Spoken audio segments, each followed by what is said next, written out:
और ये 50वां प्रश्न होगा। कौन सा होगा?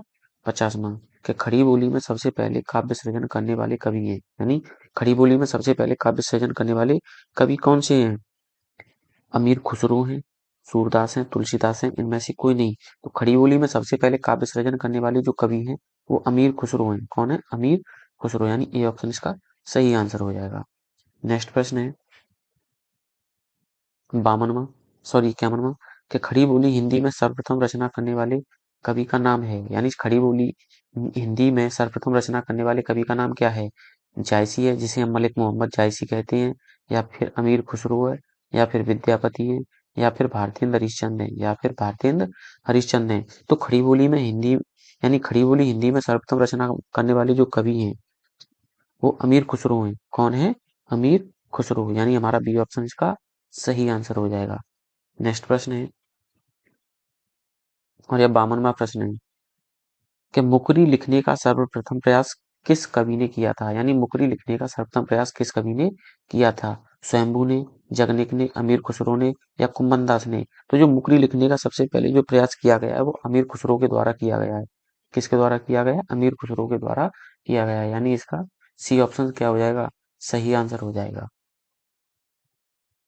ऐसे ही आपका 53वां प्रश्न है, अमीर खुसरो की पहेलियां तथा मुकरियों का क्या उद्देश्य है? ए ऑप्शन पृथ्वीराज चौहान की वीरता का वर्णन करना, बी ऑप्शन है अलाउद्दीन और हम्मीर के युद्धों का वर्णन करना, सी है कि मनोरंजन के माध्यम से लोक व्यवहार की शिक्षा देना, या डी ऑप्शन है कि कोई उद्देश्य नहीं था। तो अमीर खुसरो की जो पहेलियां थी तथा मुकरियां थी उनका जो उद्देश्य था, उनका जो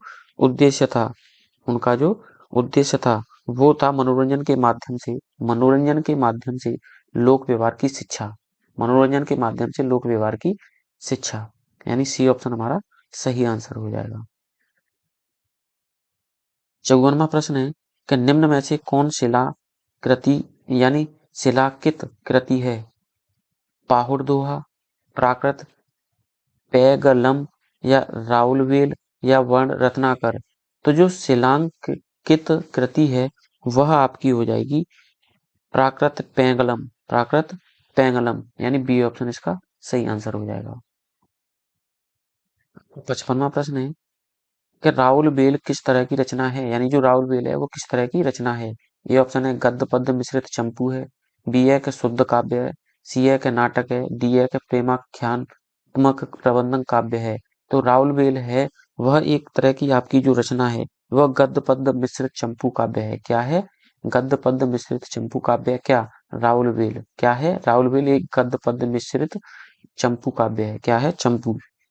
नेक्स्ट प्रश्न है, ये प्रश्न बार बार प्रश्न परीक्षा में पूछे जाते हैं कि निम्नलिखित में से कौन सा व्याकरण ग्रंथ के रूप में यानी प्रतिष्ठित है? राउलवेल, उक्त व्यक्ति प्रकरण, वर्ण रत्नाकर, या कुबल कुबल या माला? तो जो व्याकरण ग्रंथ के रूप में प्रतिष्ठित है वह है आपका बी, यानी उक्त व्यक्ति प्रकरण। क्या है? उक्त व्यक्ति प्रकरण, यानी बी ऑप्शन इसका सही आंसर हो जाएगा।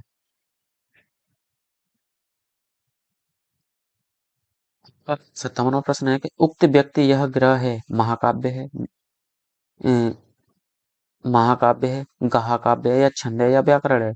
उक्त व्यक्ति जो उक्त व्यक्ति जो ग्रंथ है वह आपका व्याकरण है। क्या है? व्याकरण है, यानी डी ऑप्शन इसका क्या हो जाएगा? सही आंसर हो जाएगा। 58वां प्रश्न है कि निम्न में से कौन सी रचना व्याकरण ग्रंथ है? कृतपताका, चर्यापद, उक्त व्यक्ति प्रकरण, या वर्ण रत्नाकर? तो जो व्याकरण संबंधित रचना है, यानी रचना व्याकरण ग्रंथ है तो वह उक्त व्यक्ति प्रकरण है, यानी सी ऑप्शन इसका सही आंसर होगा। 59वां प्रश्न है कि इनमें से कौन सी भाषा आदिकाल की है? जो आदिकाल की भाषा है क्या वह ब्रज भाषा है, बी ऑप्शन है कि खड़ी बोली है, डिंगल पिंगल है, या अवधि भाषा है? तो इनमें से जो आदिकाल की भाषा है, इनमें से जो आदिकाल की भाषा है वो आपकी ब्रज भाषा है। क्या है? ब्रज भाषा, यानी आदिकाल की जो भाषा है वो ब्रज भाषा है, यानी ये ऑप्शन इसका सही आंसर होगा। और यह परीक्षा में बार बार पूछे जाने वाले प्रश्न है।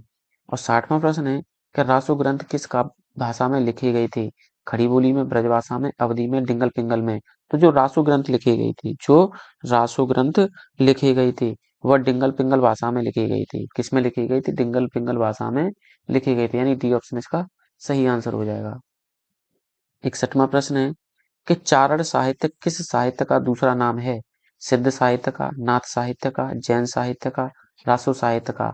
तो चारण साहित्य है वह साहित्य का जो दूसरा नाम है, साहित्य का जो दूसरा नाम है वो रासो साहित्य का है। किसका है? रासो साहित्य का, यानी डी ऑप्शन इसका भी सही आंसर होगा। नेक्स्ट प्रश्न देखते हैं, और यह 62वां प्रश्न होगा कि निम्नलिखित में से कौन 84 सिद्धों में नहीं है? विरूपा, सारंगधर, कटप्पा, कुकुरिपा, कुक्कुरिपा। तो इसमें से यानी 84 सिद्धों में नहीं है, 84 सिद्धों में नहीं है, तो वो हो जाएगा सारंगधर। क्या हो जाएगा? सारंगधर, यानी बी ऑप्शन इसका सही आंसर हो जाएगा। क्या हो जाएगा? बी ऑप्शन इसका सही आंसर हो जाएगा कि सारंगधर है वो 84 सिद्धों में नहीं गिने जाते हैं। नेक्स्ट प्रश्न है आपका कि 63वां है कि आदिकाल में किस प्रकार का साहित्य लिया जा रहा था? आदिकाल में किस प्रकार का साहित्य लिया जा रहा था? ये ऑप्शन है जनजीवन से हटकर राजाओं की वीरता का अंतिरंजित वर्णन, बी है कि कृष्ण भक्ति पर आधारित काव्य, सी है कि निर्गुण की उपासना, उपयुक्त किसी प्रकार का नहीं। आदिकाल में जो साहित्य लिया जा रहा था, आदिकाल में जो साहित्य लिया जा रहा था वो आपका जनजीवन से हटकर राजाओं की वीरता का अंतिम वर्णन है। क्या है? राजाओं की वीरता का अंतिम वर्णन है। नेक्स्ट प्रश्न देखते हैं,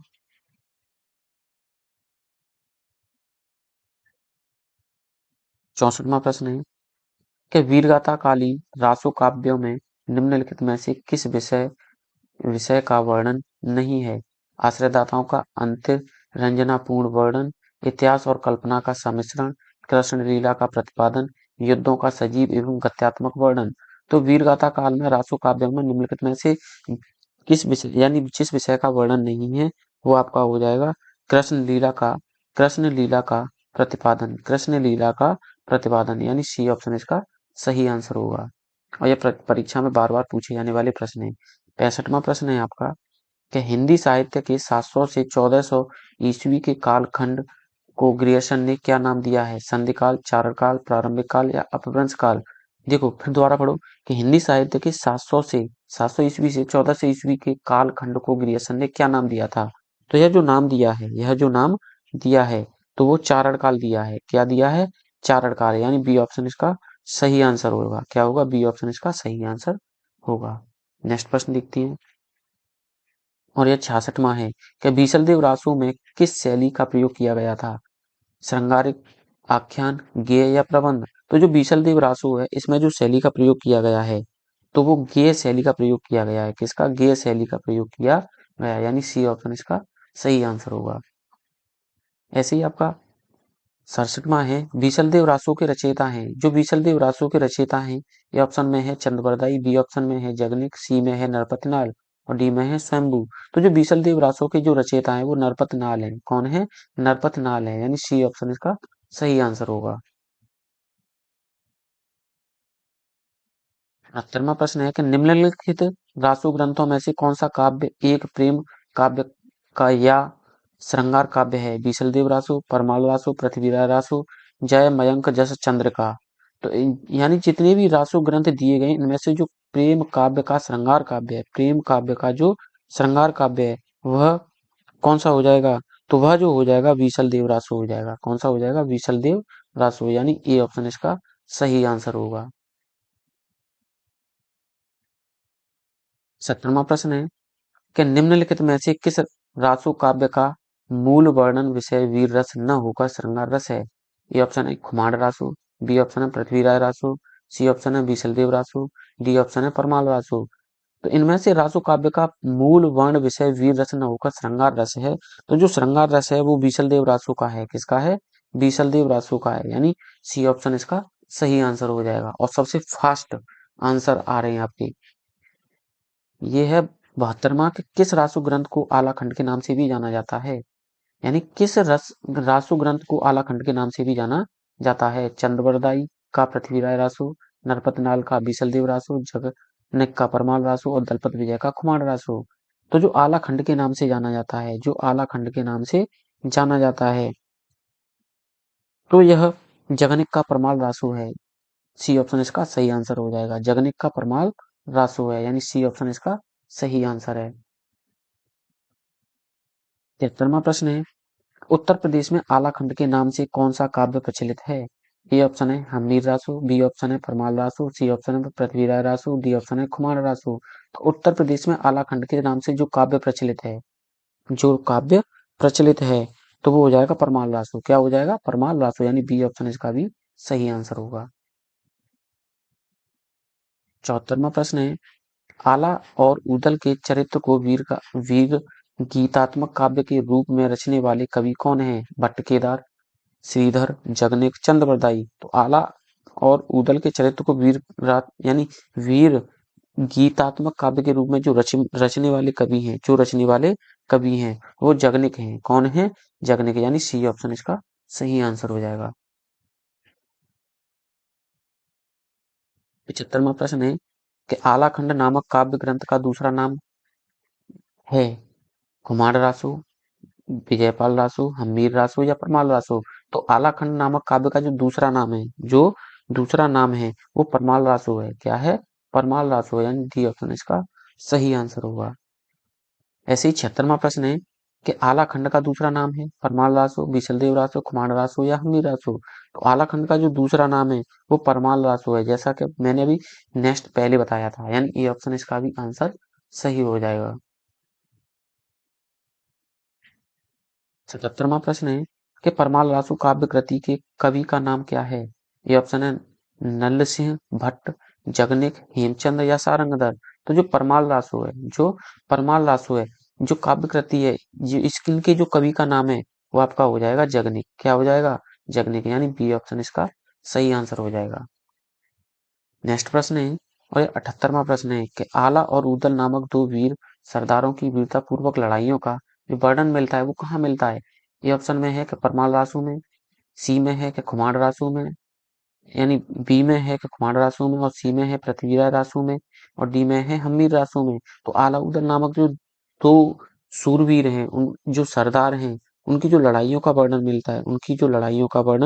मिलता है, तो वो परमाल रासू में मिलता है। किसमें मिलता है? परमाल रासू में मिलता है, यानी ए ऑप्शन इसका भी सही आंसर होगा। नेक्स्ट प्रश्न है कि कवि जगनिक की रचना का नाम है खुमार रासो, मृगावती, आलाखंड या पद्मावती। तो कवि जो जगनिक हैं, इनकी जो रचना का नाम है वह आलाखंड है। क्या है? आलाखंड है, यानी इसका सी ऑप्शन सही आंसर होगा। 80वां प्रश्न है कि परमाल रासो के लेखक कौन है? परमाल रासो के लेखक कौन है? चंद्रवरदाई, जगनिक, नरपतनाल, इनमें से कोई नहीं। तो जो परमाल रासो हैं, इसके जो रचयिता है वो जगनिक हैं। कौन है? जगनिक हैं, या लेखक हैं वो कौन है? जगनिक हैं, यानी बी ऑप्शन इसका भी सही आंसर हो जाएगा। 81वां प्रश्न है कि 12 बरस ले कुकर जीवे और 13 ले ज्यो सियार बरस 18 छत्री जिए आगे जीवन को धिक्कार किस विधा की रचना है? सोहर है, कजली है, विरहा है या आला है? यानी इसमें कहा गया है 12 वर्ष ले कुकर जीवे और 13 वर्ष जिए सियार। सियार में सोता है गीदड़। 12 बरस यानी 12 से 18, यानी 18 वर्ष मात्र कौन जीते हैं? वो छत्री जीते हैं, और आगे उनका जीना धिक्कार होता है। कैसा होता है? धिक्कार होता है। तो इसका जो आंसर हो जाएगा वो 18वां हो जाएगा। ये आला में की गई क्या है? रचना विद्या है। क्या है? विधा है। क्या है? विधा, यानी ये पंक्तियां कहाँ की गई हैं? आला खंड में कही गई हैं। कहाँ कही गई हैं? आला खंड में कही गई हैं।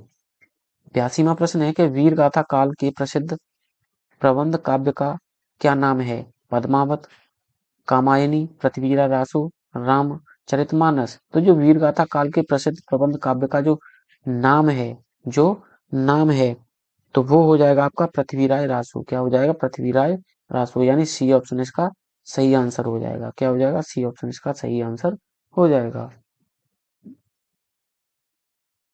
84वां प्रश्न है कि पृथ्वीराज रासो महाकाव्य के रचयिता हैं हेमचंद, चंद्रबरदाई, परमाल रासो, अमीर खुसरो। तो जो पृथ्वीराज रासो महाकाव्य के जो रचयिता हैं, तो वो हो जाएगा आपका चंद्रबरदाई। क्या हो जाएगा? चंद्रबरदाई, यानी बी ऑप्शन इसका सही आंसर होगा। 84वां प्रश्न है कि पृथ्वीराज रासो के रचयिता कौन है? ए ऑप्शन है चंद्रबरदाई, बी ऑप्शन है जगनिक, सी ऑप्शन है मधुकर और डी ऑप्शन है नरपतनाल। तो जो पृथ्वीराज रासो हैं इसके जो रचयिता हैं वो आपके चंद्रबरदाई हैं। कौन है? चंद्रबरदाई। नेक्स्ट प्रश्न है, सेम क्वेश्चन है कि पृथ्वीराज रासो के रचयिता कौन है? तो मैंने बता दिया अभी चंद्रबरदाई है। कौन है? चंद्रबरदाई है। चंद्रबरदाई किसके दरबारी कवि थे? महाराजा हम्मीर के, महाराजा बीसलदेव के, महाराणा प्रताप के या महाराजा पृथ्वीराज चौहान के? तो जो चंद्रबरदाई जो दरबारी कवि थे, जो दरबारी कवि थे वो महाराजा पृथ्वीराज चौहान के दरबारी कवि थे। कौन? चंद्रबरदाई। यानी डी ऑप्शन इसका सही आंसर हो जाएगा। 87वां प्रश्न है कि पृथ्वीराज रासो किस कवि की रचना है? तो जो पृथ्वीराज रासो के रचनाकार हैं वो चंद्रबरदाई हैं। कौन है? चंद्रबरदाई। यानी ए ऑप्शन इसका सही आंसर हो जाएगा। 88वां प्रश्न है कि हिंदी का प्रथम महाकाव्य किस रचना को माना जाता है? कामायनी को, साकेत को, रामचरितमानस को या पृथ्वीराज रासो को? तो हिंदी की जो प्रथम महाकाव्य रचना है, हिंदी की जो प्रथम महाकाव्य रचना है तो उसे हम पृथ्वीराज रासो को मानते हैं। किसको मानते हैं? पृथ्वीराज रासो को मानते हैं। यानी डी ऑप्शन सही आंसर हो जाएगा। और ये बार बार पूछे जाने वाले प्रश्न है, ये मोस्ट इंपोर्टेंट है। कैसे हैं? मोस्ट मोस्ट इंपोर्टेंट है। कैसे हैं? मोस्ट इंपोर्टेंट क्वेश्चन है। 90वां प्रश्न है कि खुमार रासो के रचयिता कौन है? दलपत विजय, जगनिक, चंद्रबरदाई या विद्यापति? तो जो खुमार रासो हैं यानी खुमार रासो के रचयिता हैं तो वो हो जाएगा जगनिक। क्या हो जाएगा? जगनिक।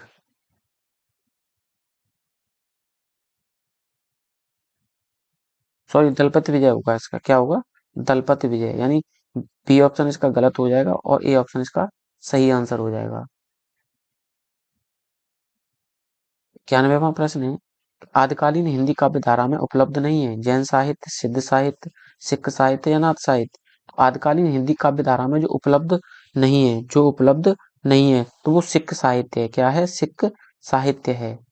यानी सी ऑप्शन इसका सही आंसर होगा। 92वां प्रश्न है कि संवत 1050 से लेकर 1375 की कालावधि में दिए गए हिंदी साहित्य का वीरगाथा काल के रूप में नामकरण किसने किया था? डॉक्टर रामकुमार वर्मा ने, आचार्य रामचंद्र शुक्ल ने, हरिप्रसाद द्विवेदी ने या डॉक्टर नगेंद्र ने?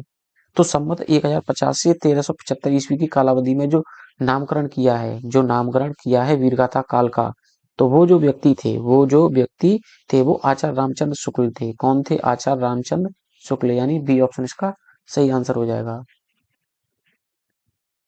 93वां प्रश्न है कि आचार्य रामचंद्र शुक्ल के अनुसार हिंदी साहित्य के आदिकाल की समय सीमा क्या रही है?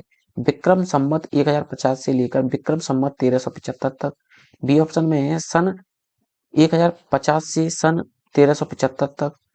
सी ऑप्शन में है विक्रम संवत 1375 से विक्रम संवत 17 तक या इनमें से कोई नहीं। तो आचार्य रामचंद्र शुक्ल के अनुसार हिंदी साहित्य के आदिकाल की जो समय सीमा रही है, समय सीमा रही है तो वो विक्रम संवत 1050 से लेकर विक्रम संवत 1375 ईस्वी तक रही है। यानी ए ऑप्शन इसका सही आंसर होगा। 94वां प्रश्न है कि निम्नलिखित में से कौन सा वीरगाथा काल की रचना नहीं है? संदेश रासर, जय मयंक जस चंद्र का, आलाखंड या भक्तमाला? तो जो वीरगाथा काल की रचना नहीं है, जो वीरगाथा काल की रचना नहीं है, तो जो वीरगाथा काल की रचना नहीं है वो हो जाएगा आपका भक्तमाला। क्या है? भक्तमाला वीरगाथा काल की रचना नहीं है। आलाखंड, जय मयंक जस चंद्र का और संदेश रासर ये सब वीरगाथा काल की हैं। किसकी हैं? वीरगाथा काल की हैं।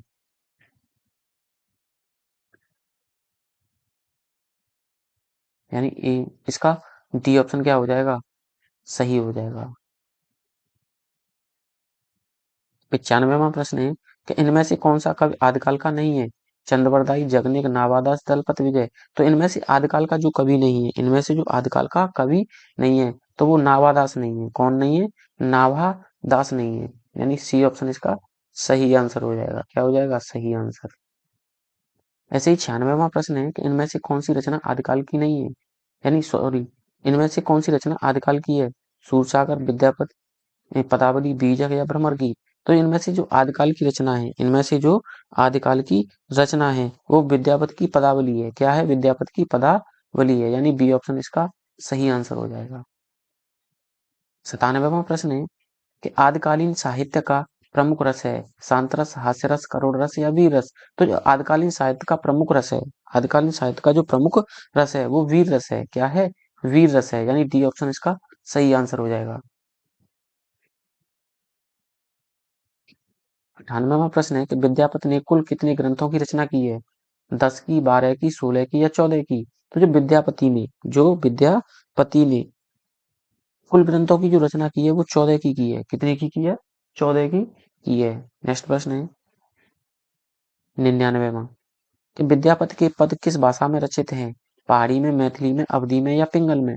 तो जो विद्यापति के पद भाषा में रचित हैं, भाषा में जो रचित हैं, तो वो मैथिली में रचित हैं। किस में रचित हैं? मैथिली में, यानी बी ऑप्शन हमारा सही आंसर हो जाएगा इसका, एकदम राइट। 100वां प्रश्न है कि विद्यापति की कौन सी रचना अभी तक संपादित होकर प्रकाशित हुई है? कीर्तिलता, कीर्ति पताका, पदावली? तो विद्यापति की कौन सी रचना अभी तक संपादित होकर प्रकाशित हुई है? तो जो हुई है ना, वो कीर्ति पताका है। क्या है? कीर्ति पताका, यानी बी ऑप्शन इसका सही आंसर हो जाएगा। और यह बार बार पूछे जाने वाले प्रश्न होंगे आपके। एक से एक है कि विद्यापति इनमें से किस रचना के आधार पर मैथिली कोकिला कहलाई? पदावली, कीर्ति पताका, कीर्तनता या उपयुक्त सभी? तो इसमें जो आंसर हो जाएगा वो हो जाएगा पदावली, यानी पदावली के कारण ही विद्यापति मैथिली की कोकिला कहलाए थे। नेक्स्ट प्रश्न देखते हैं। और यह 102वां प्रश्न है कि देसिल ब न सब जन मिटा, यह प्रसिद्ध उक्ति किसने कही है? विद्यापति ने, अब्दुल रहमान ने, अमीर खुसरो ने या कवि गंग ने?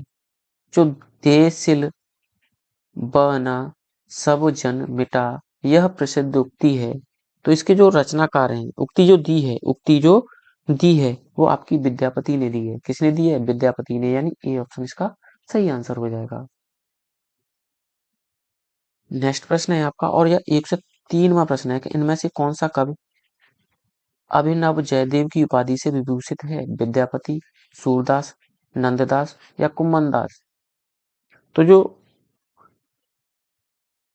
उपाधि से विभूषित जो व्यक्ति है वो आपके विद्यापति हैं, यानी अभिनव जयदेव की उपाधि से विद्यापति विभूषित हैं। नेक्स्ट प्रश्न है 104वां प्रश्न है कि किस कवि को अभिनव जयदेव नाम से भी जाना जाता है? तो विद्यापति को अभिनव जयदेव के नाम से भी जाना जाता है। ये ऑप्शन इसका सही आंसर हो जाएगा। 105वां प्रश्न है कि निम्नलिखित में से कौन सा नाम नाथपंथी साधकों में शामिल नहीं है? जल धीपाव या भरथरी, कंडहपा या चुणकर नाथ?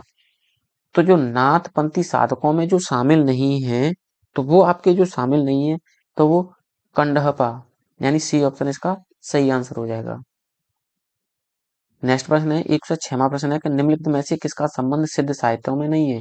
सरहपा, कुकुरिया या सबरपा या गोपीचंद?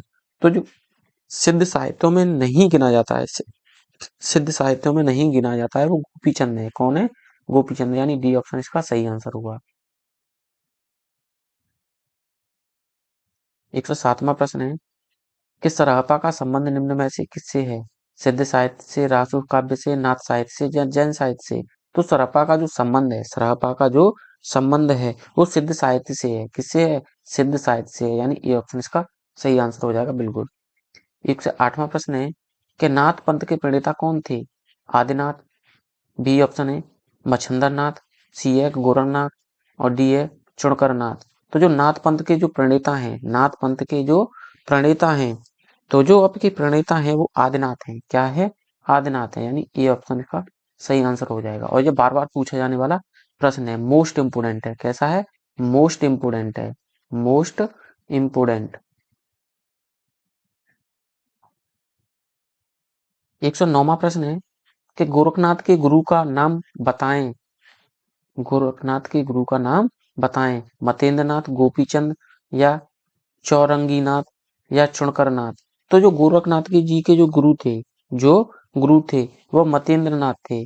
मतेंद्रनाथ, यानी ए ऑप्शन सही है। और ये सबसे ज्यादा पूछे जाने वाला प्रश्न है। कौन सा है? सबसे ज्यादा पूछा जाता है, सबसे ज्यादा पूछा जाता है। नेक्स्ट प्रश्न है कि नाथ संप्रदाय में हठयोग का क्या अर्थ है? नाथ संप्रदाय में हठयोग का क्या अर्थ है? ए ऑप्शन है कठिन साधना, बी ऑप्शन है अनिंग योग साधना, सी है कि हठपूर्वक योग और डी है ह का अर्थ सूर्य और ठ का अर्थ चंद्र दोनों का योग है। तो 1 से 10 का जो आंसर हो जाएगा वो हो जाएगा डी ऑप्शन। क्या हो जाएगा? डी। ह का अर्थ होता है सूर्य और ठ का अर्थ होता है चंद्र दोनों, यानी डी ऑप्शन इसका सही आंसर होगा। 111वां प्रश्न है कि सिद्धों की साधना में शून्य का पूरक तत्व था वज्र, अग्नि, चित्र या ज्ञान। तो सिद्धों की जो साधना में शून्य का जो पूरक तत्व होता था, जो पूरक तत्व होता था वो वज्र होता था। क्या होता था? वज्र। यानी ए ऑप्शन इसका सही आंसर है और ये सबसे ज्यादा पूछा जाने वाला आंसर है। 112वां प्रश्न है कि सिद्ध कवियों द्वारा प्रयुक्त भाषा को क्या कहा जाता था? डिंगल, बी ऑप्शन है अपभ्रंश, अवहट्ट या संध्या, यानी संध्या। तो सिद्ध कवियों द्वारा प्रयुक्त भाषा को जो कहा जाता था, कहा जाता था तो जो कहा जाता था वो संध्या कहा जाता। क्या कहा जाता? संध्या। नेक्स्ट ऑप्शन क्वेश्चन है, सॉरी यहीं तक ये क्वेश्चन थे 112। मैंने तो आपको 100 प्लस बताई थी। कितने बताए थे? 100 प्लस। तो इसके दो भाग हैं, पहला भाग प्लस दूसरा भाग। ठीक है ना? तो मिलते हैं नेक्स्ट वीडियो में। अगर यह वीडियो आपको पसंद आई हो तो लाइक कीजिए, चैनल को सब्सक्राइब कीजिए। मिलते हैं नेक्स्ट वीडियो में। तो